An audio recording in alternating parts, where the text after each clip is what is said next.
आज हम लोग का टॉपिक है types of liquid solutions. Types of liquid solution का मतलब ये है कि जो हमारा सॉल्यूट होगा वो लिक्विड होगा और जो सॉल्वेंट होगा वो भी लिक्विड होगा। सॉल्यूट भी लिक्विड हो, सॉल्वेंट भी लिक्विड हो, हमें इस टाइप के सॉल्यूशन के बारे में पढ़ना है। तो ये सॉल्यूशन जो है, such solutions are of two types. दो तरह के होते हैं। पहले होते हैं आइडियल सॉल्यूशंस और दूसरे होते हैं नॉन आइडियल सॉल्यूशंस। तो ये जो आपके सामने दिया हुआ है कि लिक्विड सॉल्यूशन, तो आप इसे कोई भी एग्जांपल ले सकते हो, है ना। जैसे आप लोग का फेवरेट एग्जांपल आप जानते हो C2H5OH इन वाटर। पानी में इथेनॉल को घोल दिया तो वो, लेकिन ये ध्यान रखना कि हम लोग चैप्टर सॉल्यूशन पढ़ रहे हैं और वो दोनों चीज़ों को मिलाएंगे तो वो that should be always a true solution. True solution का मतलब ये होता है कि वो जो सॉल्यूशन बनेगा वो होमोजीनियस होना चाहिए, क्योंकि अगर वो होमोजीनियस नहीं हुआ तो वो फिर चला जाएगा कोलाइडल रेंज में, तो फिर वो इस चैप्टर से बाहर की चीज़ हो जाएगी। तो हमको ट्रू सॉल्यूशन बनाना है, तो भी आइडियल सॉल्यूशन है और नॉन आइडियल सॉल्यूशन है। अब हम लोग एक एक करके करेंगे आइडियल सॉल्यूशन। एक बात मैं आपको और बता देता हूँ कि आप पहले ये इंश्योर करिए कि जब आप पढ़ रहे हो तो टेबल पे बैठिए, बुक होनी चाहिए आपके पास, कॉपी आपकी होनी चाहिए। जैसे आप क्लास की तरह, क्लास में जैसे पढ़ते हो वैसे ही आपको बिल्कुल पढ़ना है। बिल्कुल आपको ये नहीं सोचना है कि आप क्लास में नहीं पढ़ रहे हो, नहीं तो फिर आपके सामने समस्याएं आएंगी। मैं पहले बता रहा हूँ आपको। आप बिल्कुल इत्मीनान से बैठिए, NCERT भी निकाल लीजिए, अपनी कॉपी जो क्लास वर्क वाली है उसको निकाल लीजिए और उसमें वैसे ही बिल्कुल लिखते चलिए जैसे आप क्लास में पढ़ते हैं। बिल्कुल आपको यह एहसास नहीं होना चाहिए कि ये आपकी क्लास नहीं चल रही है। बस अब एक स्पेशल चीज़ ये हो गई है कि अब मैं हर एक स्टूडेंट को अलग अलग पढ़ा रहा हूँ। आप अकेले बैठ के पढ़ रहे हो, बस ये समझिए कि मैं सिर्फ और सिर्फ आपके लिए पूछ रहा हूँ। कोई आपको डाउट हो तो आप इसमें चैट करके मुझसे पूछ सकते हो, और आप लोग जो है व्हाट्सएप के ज़रिए भी मुझसे पूछ सकते हो, ठीक है। स्पेशली वो स्टूडेंट्स जो मेरी ऑफलाइन क्लास में मेरे साथ जुड़े हुए हैं, वो मुझसे व्हाट्सएप पे पूछे, मैं उनको जो भी दिक्कत होगी बताऊंगा। तो हमारे दो तरह के सॉल्यूशन होते हैं, एक आइडियल सॉल्यूशन और एक नॉन आइडियल सॉल्यूशन। तो आइडियल सॉल्यूशन की डेफिनेशन होनी चाहिए, solutions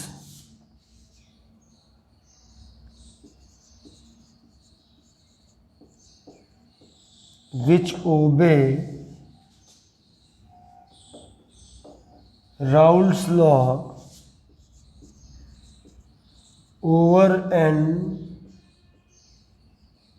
appreciable range of concentration।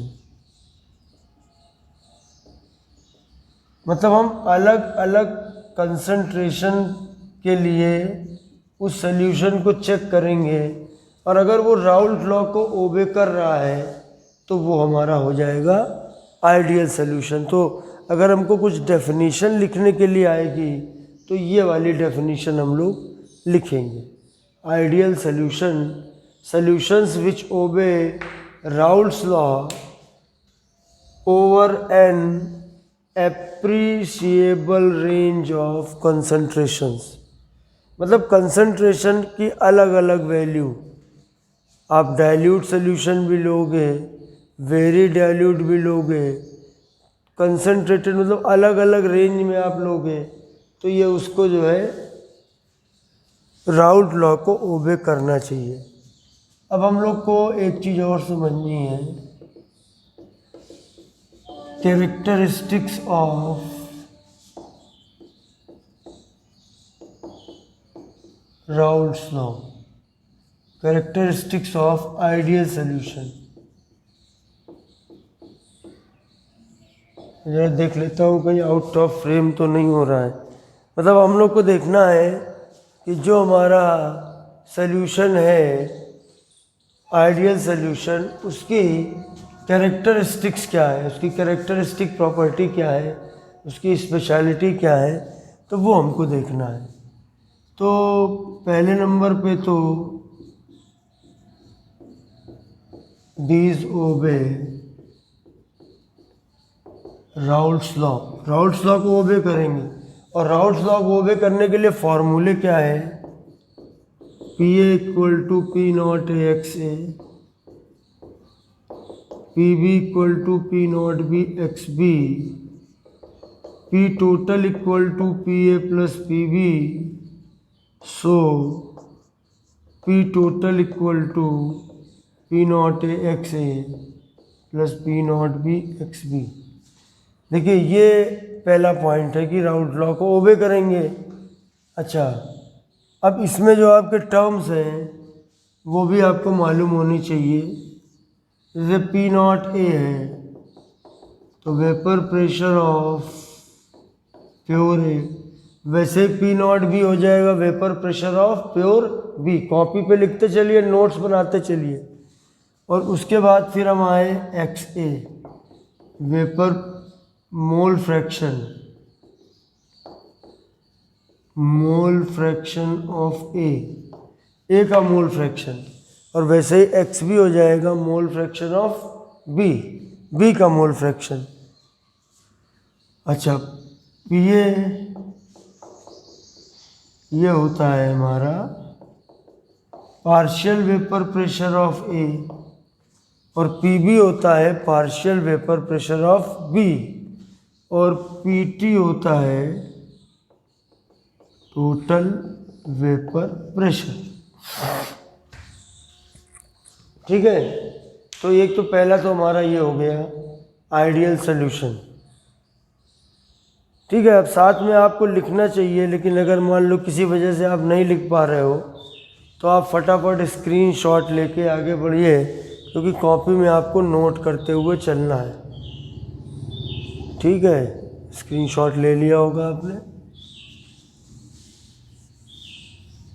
तो देखिए पहला तो हमारा हो गया कि ये ओबे करते हैं राउल्ट लॉ, वो तो हो गया, वो डेफिनेशन में भी लिखा था। But there are some more characteristic properties. तब मैं सेकंड नंबर पे आता हूँ, प्रॉपर्टी नंबर 2 पे आता हूँ। तो प्रॉपर्टी नंबर ये है कि delta H mixing equal to zero. जो भी हमारा आइडियल सॉल्यूशन होगा उसकी इंथैल्पी ऑफ मिक्सिंग ज़ीरो होगी। इसको हम बोलेंगे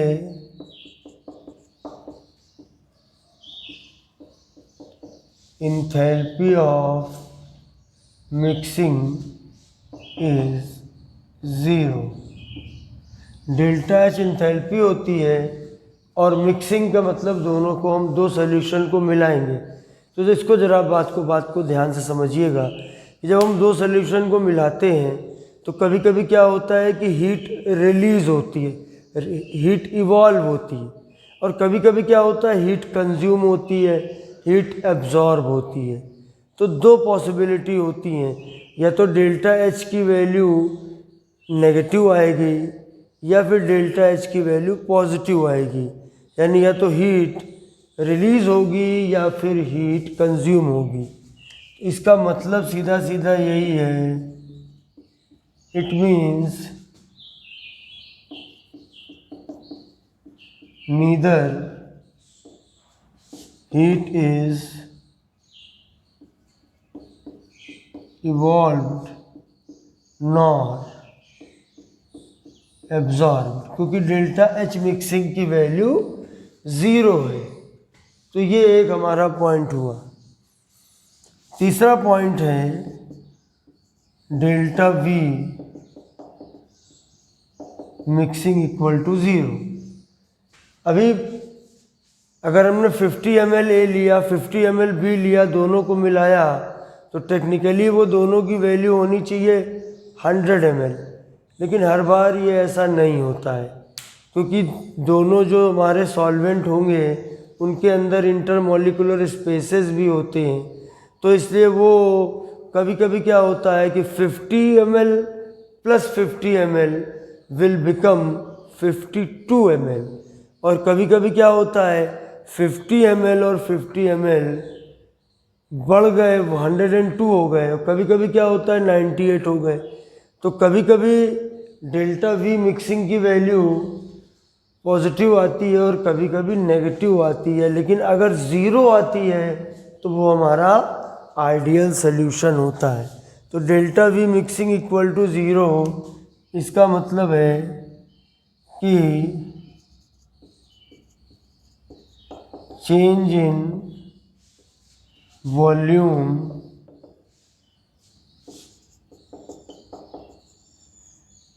आफ्टर मिक्सिंग इज 0। वॉल्यूम में कोई फर्क नहीं पड़ेगा, volume will remain the same. ये हमारी हो गई कंडीशन नंबर 3। अब condition number 4, in terms of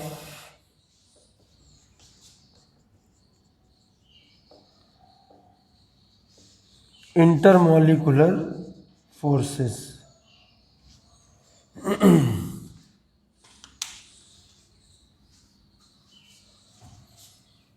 अच्छा, आप लोग लाइक तो कर ही दो पढ़ते पढ़ते, तब तक मैं इसको साफ कर रहा हूँ, तब तक लाइक तो कर ही दो।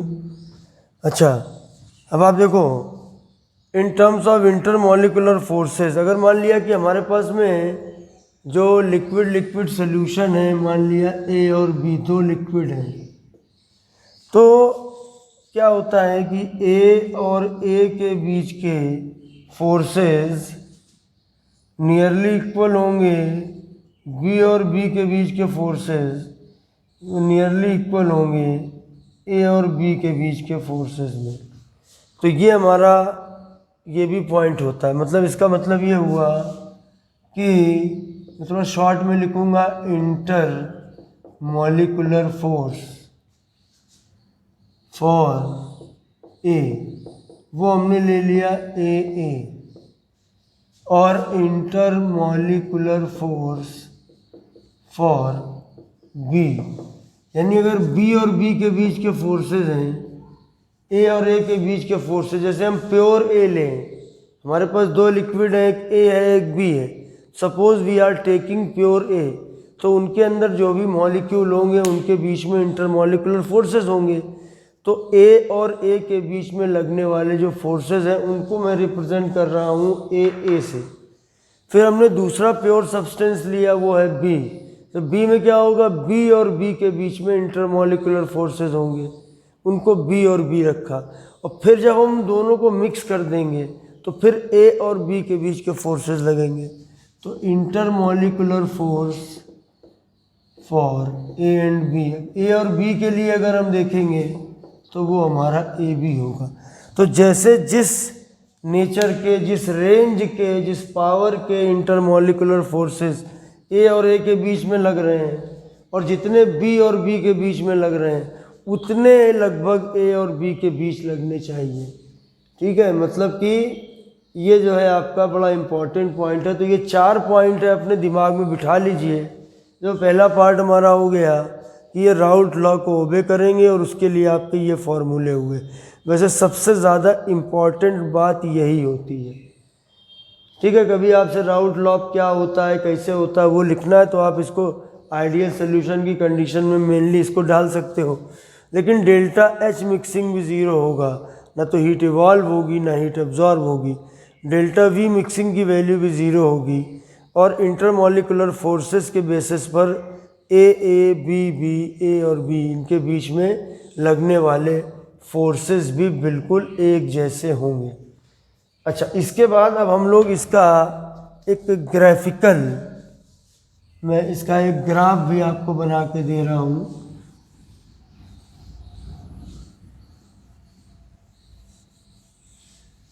नोट्स बनाते चलना, ठीक है। अब देखो मैं इससे रिलेटेड ग्राफ दे रहा हूँ।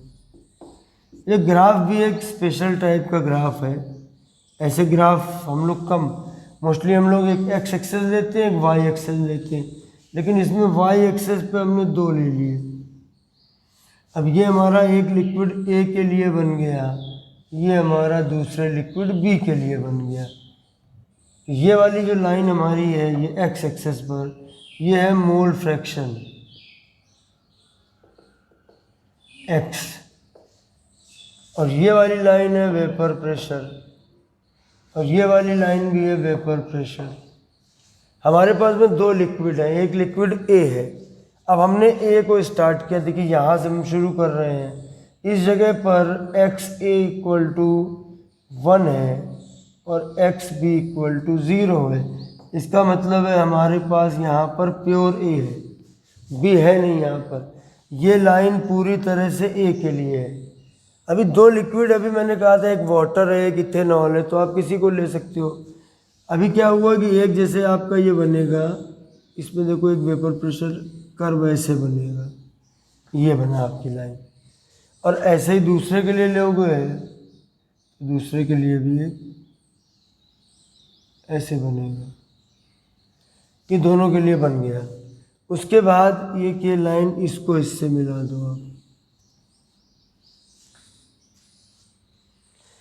अब यहाँ से लेकर यहाँ तक की जो डिस्टेंस है, ये वाली डिस्टेंस, ये वाली डिस्टेंस, तो ये वैल्यू हमारी है P0, क्योंकि ये प्योर का प्रेशर है। ये आपका P0 A हो गया, यहाँ से लेकर यहाँ तक ये P0 A हो गया। उसी तरीके से यहाँ से लेकर यहाँ तक ये जो वैल्यू है ये हमारी हो गई P0 B। अब ये वाली जो लाइन बन रही है ये पार्शियल वेपर प्रेशर की है, तो इसको लिख दो PA। और जो ये वाली लाइन है ये हो गई हमारी PB। और ये वाली जो लाइन है ये मिक्सचर के लिए है, ये P total equal to PA plus PB। होता ये है कि जैसे अगर हम सिर्फ इस पे फोकस करिए, आप इस लाइन पे फोकस करिए आप, तो इसमें क्या हो रहा है कि जो वेपर प्रेशर यहाँ पर इसका मैक्सिमम है, उसके बाद जैसे जैसे आप इधर की तरफ बढ़ेंगे, मतलब एक कर्व नीचे की तरफ जाएगा, तो उससे क्या होगा कि उसका पार्शियल प्रेशर कम होता जा रहा है और उसमें बी बढ़ता जा रहा है। और जब यहाँ पर आप पहुँचोगे तो यहाँ पर देखिए एक्स ए होगा 0, एक्स बी होगा 1, और ये वाली लाइन हमारी प्योर बी के लिए है। ये जो लाइन बनी हुई है ये सारी स्ट्रेट लाइन है, ये आपकी स्ट्रेट लाइन है सारी तीनों। ये जो लाइन देख रहे हो आप ये स्ट्रेट लाइन है। तो ये राउल्ट लॉ का ग्राफिकल रिप्रेजेंटेशन आया। तो एक डेफिनेशन पे आप फोकस करो, राउल्ट लॉ क्या होता है वो मैंने बता दिया कि जो फॉलो करें राउल्ट लॉ को, over an appreciable range of concentration are called ideal solution. Ideal solution की कैरेक्टरिस्टिक्स में 4 चीज़ें हैं। एक तो राउल्ट लॉ को ओबे करता है, डेल्टा H मिक्सिंग 0 है, डेल्टा V मिक्सिंग 0 है, और उसके बाद ये ग्राफ बनेगा जिसमें ग्राफ में सारी लाइनें हमारी स्ट्रेट लाइंस हैं। ठीक है, तो ये हमारा देखिए हो गया आइडियल सॉल्यूशन। अब चलिए आइडियल सॉल्यूशन के बाद दूसरे नंबर पे आते हैं, वो हैं हमारे non ideal solutions. Solutions which do not obey Raoult's law over an appreciable range of concentration are called non ideal solution. जो राउल्ट लॉ को ओबे करे आइडियल सॉल्यूशन, जो नहीं ओबे करे नॉन आइडियल सॉल्यूशन। अभी नॉन आइडियल सॉल्यूशन में अगर अब आप इसके कैरेक्टरिस्टिक्स पे जाएं तो मैं पहले सब फार्मूले आपको दे दे रहा हूँ। जैसे पहले नंबर पे हमारा ये हुआ P A is not equal to P not A x A, P B is not equal to P not B x B, P total is not equal to P A plus P B. Ideal solution में ये तीनों चीज़ें आपस में equal थी और यहाँ पर कोई भी चीज़ इक्वल नहीं है। दूसरा, delta H mixing is not equal to zero. Ideal में ये चीज़ ज़ीरो थी, ना तो कोई हीट निकलनी थी ना हीट कोई कंज्यूम होनी थी, बट यहाँ पर हीट निकलेगी या फिर हीट कंज्यूम होगी। तो delta H mixing is not equal to zero, ये हमारा सेकंड पॉइंट है। थर्ड पॉइंट पे अगर हम आते हैं तो delta V mixing is not equal to zero, यानी कि दो सोल्यूशन को मिलाएंगे तो दो पॉसिबिलिटी होगी, या तो टोटल वॉल्यूम इंक्रीज़ हो जाएगा या टोटल वॉल्यूम डिक्रीज़ हो जाएगा। टोटल वॉल्यूम इंक्रीज़ हो जाएगा या टोटल वॉल्यूम डिक्रीज़ हो जाएगा। ठीक है, तो delta V mixing is not equal to zero. और in terms of molecular forces A और बी के बीच जो इंटरेक्शन है नॉट इक्वल टू ए और बी के बीच में जो इंटरेक्शन है वो बी और बी के इंटरेक्शन के भी इक्वल नहीं है, या तो उससे बड़े होंगे या उससे छोटे होंगे। तो ये हमारा नॉन आइडियल सोल्यूशन के बारे में डिटेल हुआ। अब जो non ideal solutions are of two types, दो तरीके के होते हैं नॉन आइडियल सॉल्यूशन। पहला होता है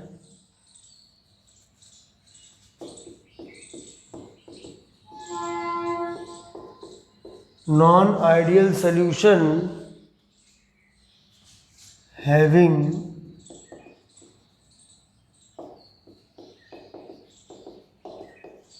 positive deviation। दूसरा, non-ideal solution having negative deviation. Positive deviation, negative deviation, दो तरह के यहाँ पर डेविएशन हमको देखने को मिलते हैं। सब नोट करते चलिए, जहाँ समझ में नहीं आया बैक करके आप देख सकते हैं।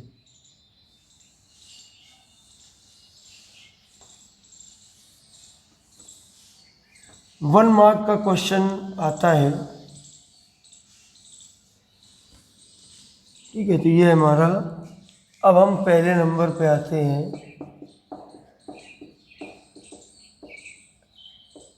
Non ideal solution having positive deviation. अब इसमें जो कंडीशंस में सभी चीज़ें ग्रेटर होने लगेंगी। ठीक है, इसमें देखिए पहले नंबर पे पी ए ग्रेटर हो गया, पी बी और स्पेशली ये वाली जो कंडीशन है पी टी, मतलब ए और बी के टोटल प्रेशर से ज़्यादा हो जाएगा।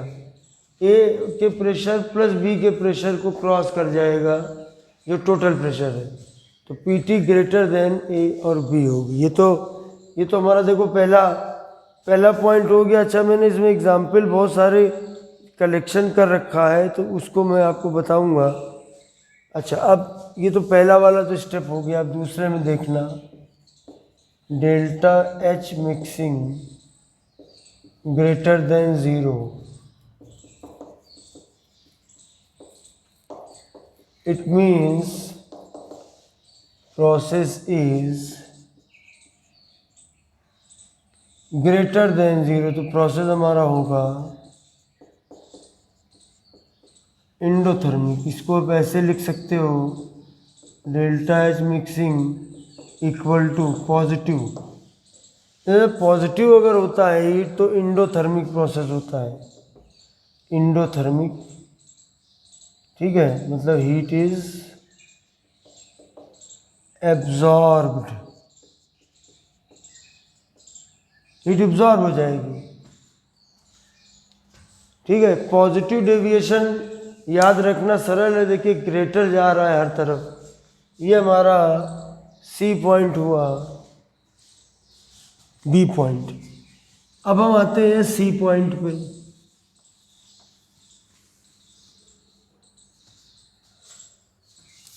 सी पॉइंट पे होगा delta V mixing greater than 0, मतलब इसकी वैल्यू भी पॉजिटिव होगी। 50 ml ए 50 ml बी मिलाया तो वो 105 ml बन गया टोटल, तो 5 ml डेल्टा वी की वैल्यू हो गई, तो delta V mixing greater than 0 हो गया। और जो चौथे नंबर पे है, इन टर्म्स ऑफ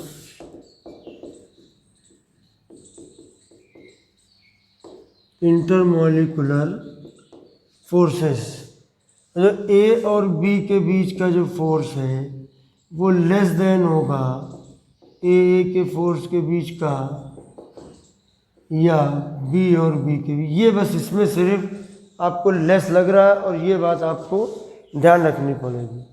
और इसमें क्या होगा कि जो एस्केपिंग टेंडेंसी है इंक्रीज हो रही है। हियर ये टर्म पे ध्यान देना, एस्केपिंग टेंडेंसी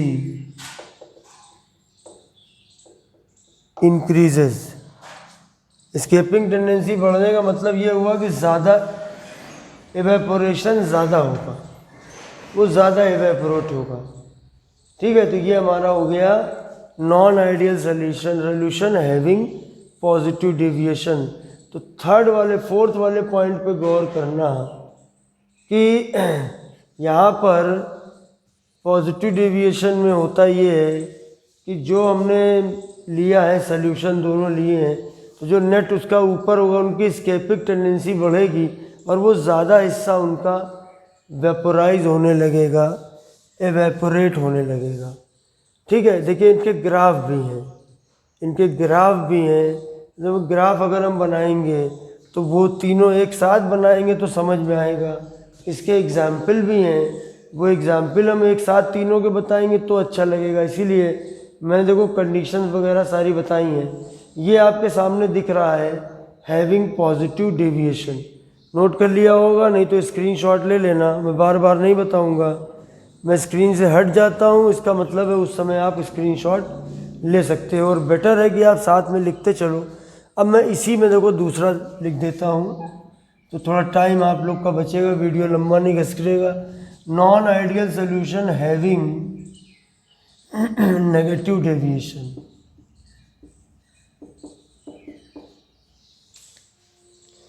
नेगेटिव डेविएशन जिसमें होगा, तो नेगेटिव डेविएशन को हमें देखना है कि हैविंग नेगेटिव डेविएशन। अच्छा, तो हमारा P A greater than P not A x A ये था, तो बस इसमें यहाँ पर ग्रेटर की जगह लेसर कर देंगे। अब लिखते चलिए, मैं जल्दबाजी नहीं कर रहा हूँ। अब लिखिए, अब लिखिए, बिल्कुल आप इसको अपनी लाइव क्लास की तरह लीजिए और यकीन मानिए कि ये जूम से बेहतर है ना। जूम में आपको बफरिंग वगैरह की प्रॉब्लम होगी, इसमें इन केस अगर आप अभी देख रहे हैं वीडियो और अगर थोड़ी बफरिंग आपको मिल रही है तो आप बाद में इसको कभी भी आप देख सकते हैं। जो स्टूडेंट मेरे ऑफलाइन में हैं उनके पास में इसका लिंक रहेगा, ठीक है, तो उसमें कोई उनको दिक्कत वाली बात नहीं है, वो बाद में भी देख सकते हैं। लेकिन अच्छा यही होता है कि हम लोग आलस ना करें और हम लोग जो है उसी समय पढ़ें जिस समय क्लास होती है। तो आपने ये हेडिंग डाल ली होगी और ये आपने 3 कंडीशन लिख ली होंगी। ठीक है, अब हम बी नंबर पे आते हैं। तो बी नंबर पे जब हम आएंगे तो क्या मिलेगा कि डेल्टा वी मिक्सिंग, तो ये हमारा हो जाएगा लेस देन 0, है ना। नेगेटिव डेविएशन जब हम करते हैं तो ये वाली वैल्यू हमारी लेस देन 0 हो जाती है। लेस देन 0 का मतलब है ये वैल्यू हमारी नेगेटिव हो जाती है। It means process is exothermic. लिखते चलिएगा, यहाँ तक लिखिए, प्रोसेस इज एक्सोथर्मिक। कोई आपको दिक्कत कहीं पर हो रही है तो आप उसको लाइव चैट कर सकते हो, कम से कम मैं देख लूँगा, और उससे रिलेटेड जो भी दिक्कत होगी तो कम से कम मैं आपको अपना जो हम लोगों ने व्हाट्सएप ग्रुप बनाया है उसके ज़रिए हम लोग उस बात को समझ लेंगे। ठीक है, तो यहाँ पर क्या होगा, हीट इज इवॉल्व, यहाँ पर हीट इवॉल्व होगी। ठीक है, ये हमारा बी हो गया। अब सी नंबर पे आइए। सी नंबर पे delta V mixing less than 0। ठीक है, हर चीज़ नेगेटिव में लेस हो गई, तो ये सी भी हो गया। और डी वाला point, in term of intermolecular forces, उल्टा हो जाएगा। ये वैल्यू कर दीजिए ग्रेटर, ये वैल्यू कर दीजिए ग्रेटर, और इसमें एस्केपिंग टेंडेंसी जो होगी डिक्रीज होगी। नोट करिए फटाफट, नोट स्पीडी करिए, करिए, तो आपका डेटा भी बचेगा। आपको और भी पढ़ना है, स्कूल में भी पढ़ना है। मैं नहीं चाहता हूँ कि आपका डेटा मैं किल करूँ, तो आप फटाफट लिखते जाइए।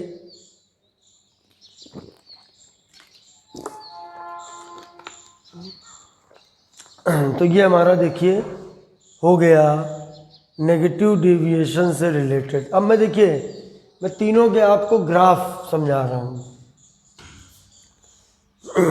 तीनों के मैं आपको ग्राफ एक साथ समझा दे रहा हूँ।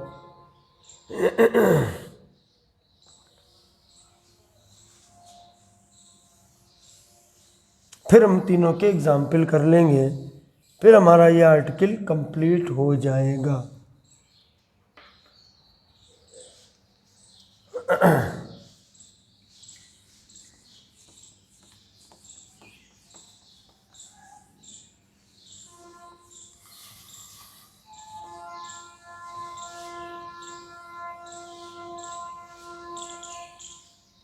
आप लोग के जो सजेशंस हैं वो भी हमको चाहिए। कुछ और बेहतर आपको तरीके लगते हो तो हमें ज़रूर बताइएगा। अब देखिए, ग्राफ हम तीनों के बना रहे हैं, थोड़ा ध्यान से सीखिएगा। मैं थोड़ा छोटा बनाता हूँ ग्राफ। एक ये बनाया,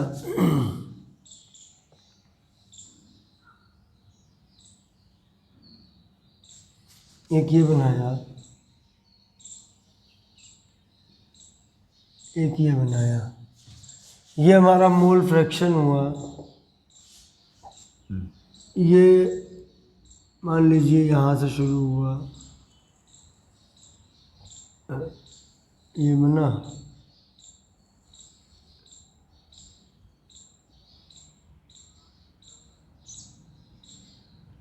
ए, ये पॉइंट पी नॉट ए, ये पॉइंट पी नॉट बी। ठीक है, ये स्ट्रेट लाइन्स हैं, ये आपकी ऑल स्ट्रेट लाइन है। ये आपका आइडियल है, ये आपका आइडियल सॉल्यूशन के लिए मैं बना रहा हूँ। ये हमारा, ये जो बन रहा है ये पी ए है, ये पी बी है, और ये पी टोटल है। अभी ये हम जो बना रहे हैं बी का 1, ये हमारा नॉन आइडियल है जो पॉजिटिव डेविएशन वाला। ध्यान समझिएगा, इसमें जो हम लोग ये बनाएंगे डॉटेड लाइन, वो हमारी स्ट्रेट लाइन होगी और वो आइडियल बिहेवियर है। और जो इस तरह से लाइन बन रही है हमारी, वो हमारा नॉन आइडियल बिहेवियर है। ठीक है, तो इसमें देखिए हमको करना ये है, बिल्कुल सेम बनेगा। एक हम लोग इसमें डॉटेड लाइन बनाए, स्केल ले लो, डॉटेड लाइन बना दो ऐसे, ये डॉटेड लाइन। यहाँ पे मैंने अभी आपको बताया था कि यहाँ पर एक्स ए की वैल्यू 1 है, यहाँ पर एक्स बी की वैल्यू 1 है। ठीक है, अब यहाँ पे ये करना है हमको, ये देखिए ये तीनों मैंने स्ट्रेट लाइन बनाई, मैंने लिख दिया है। ये जो डॉटेड लाइन है वो स्ट्रेट लाइन है और वो आइडियल बिहेवियर को शो कर रहा है। और जो नॉर्मल लाइन है वो क्या होगा, नॉर्मल लाइन जो है वो कर्व्ड होगी। और चूँकि एस्केपिंग टेंडेंसी बढ़ रही है, इंक्रीज हो रही है, तो वो इस लाइन के ऊपर होगी, मतलब ज़्यादा वेपर बन रही है, वेपर प्रेशर इंक्रीज हो रहा है, ग्रेटर हो रहा है। तो ये तुम्हारा ये बन गया। अब अगर मान लो हम लोग आए बी का सेकंड,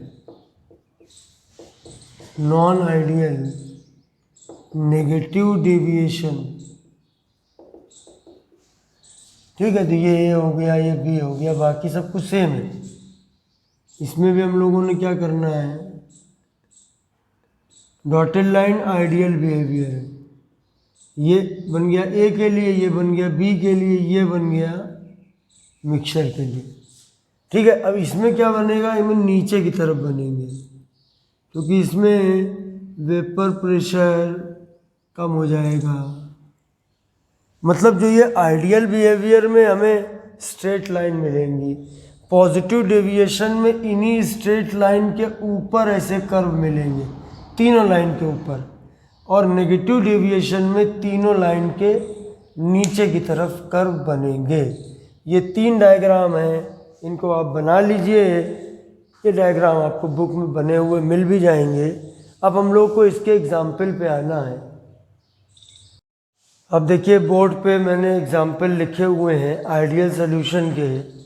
देखिए आइडियल सॉल्यूशन का मतलब होता है दो बिल्कुल जो एक जैसे नेचर की चीज़ें हैं उनको आपस में मिला देना, मतलब जिनमें पार्टिकल का साइज भी लगभग बराबर होता है, अप्रॉक्सीमेटली सिमिलर होता है ना, जिनमें उनका नेचर भी एक जैसा होता है, उनके अंदर पाई जाने वाली बॉन्डिंग भी एक जैसे होती है, मोलर मास में भी ज़्यादा फर्क नहीं होता है, मोलर मास भी काफ़ी नज़दीक होते हैं। एक एक करके आप देखिए।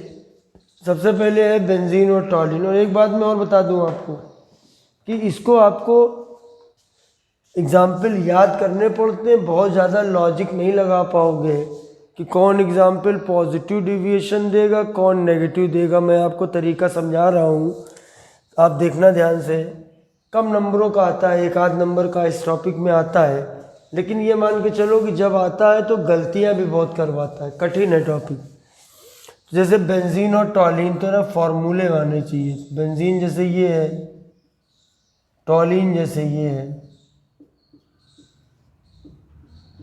और अगर वैसे लिखना हो तो ये है C6H6 और ये है C6H5CH3, ये इसका फॉर्मूला हो गया, टॉलिन हो गया।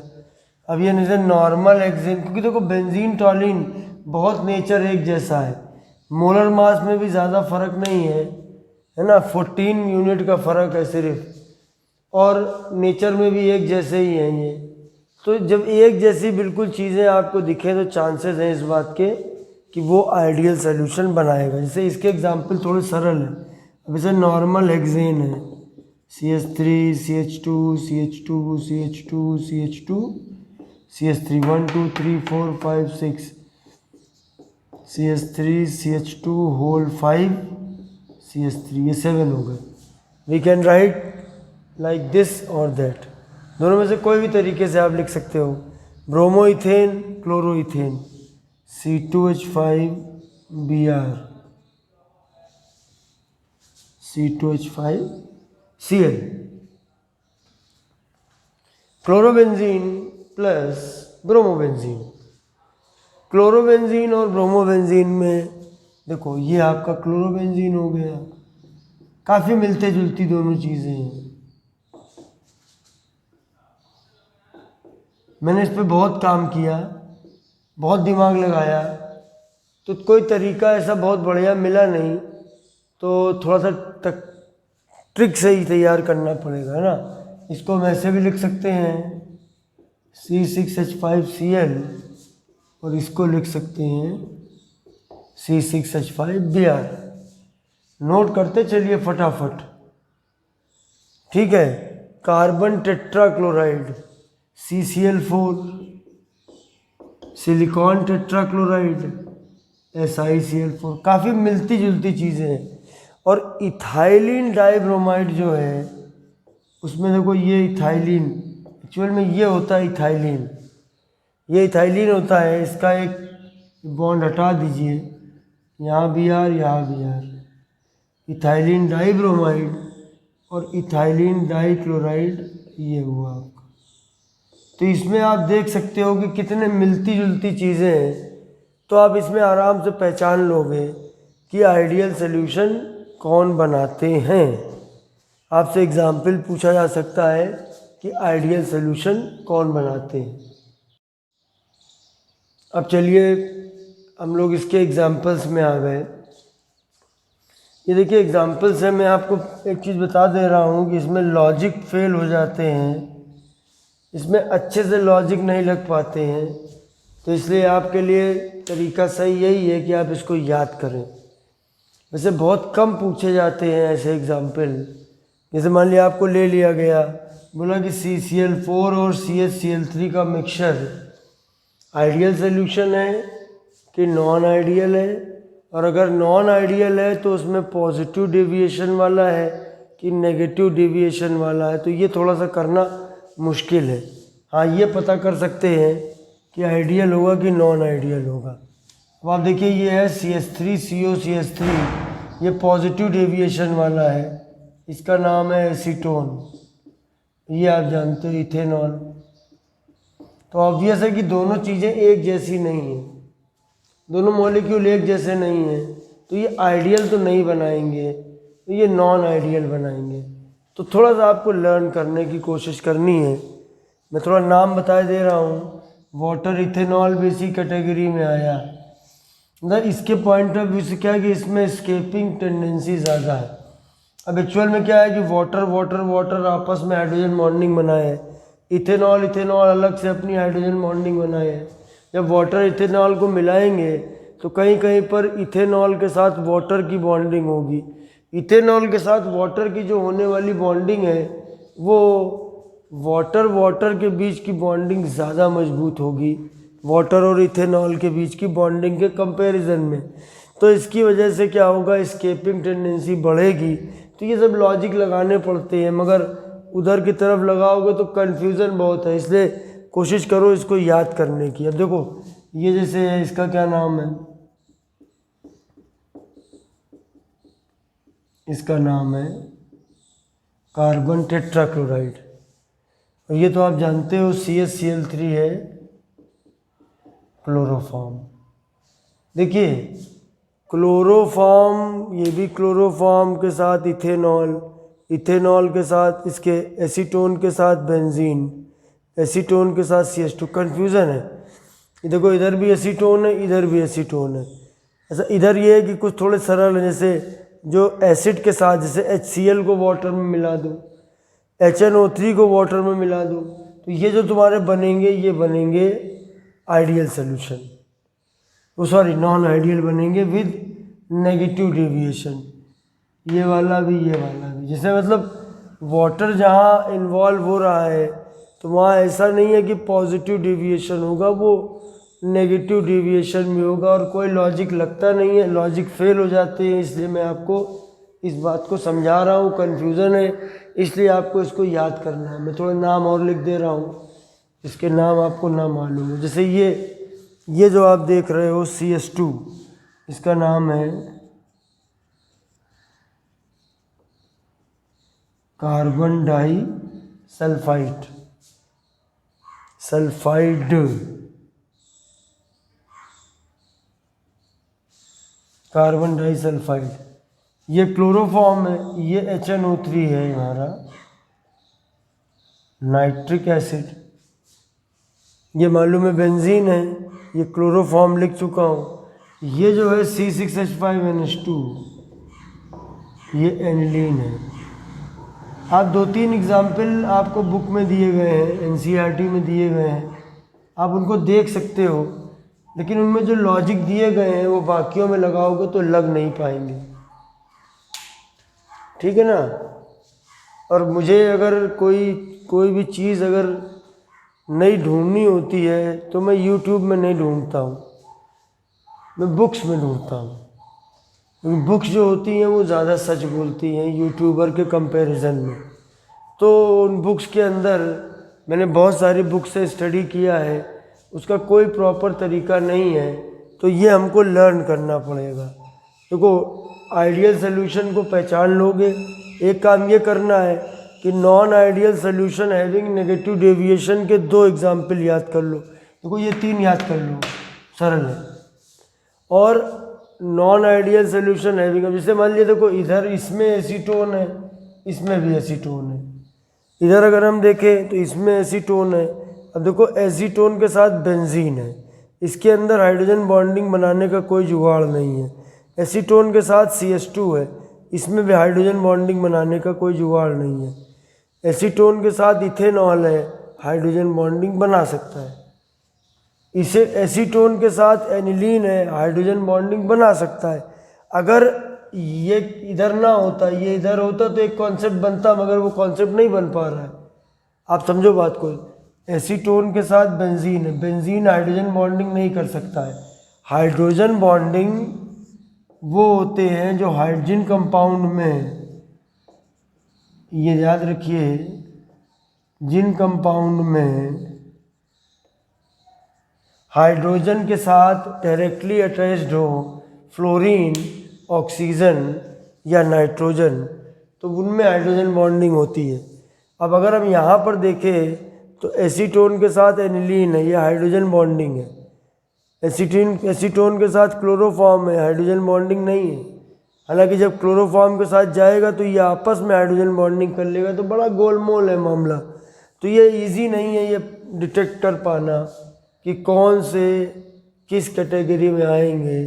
तो इसका सीधा सीधा फंडा ये है कि इसको रटो, लर्न करो, तो ये टॉपिक आप गलत नहीं करोगे, नहीं तो इस टॉपिक में आपसे गलती हो सकती है। अब देखो एक टॉपिक हमारा हेनरी लॉ, मतलब एक टर्न का हमारा काम टेक्निकली बाकी है, तो आज का काम इतना ही, बाकी मैं अगले टर्न पे मिलूँगा। तो एक आपको एक जो बचा हुआ है उसको मैं कंप्लीट करके चैप्टर को फिनिश कर दूँगा। जय हिंद।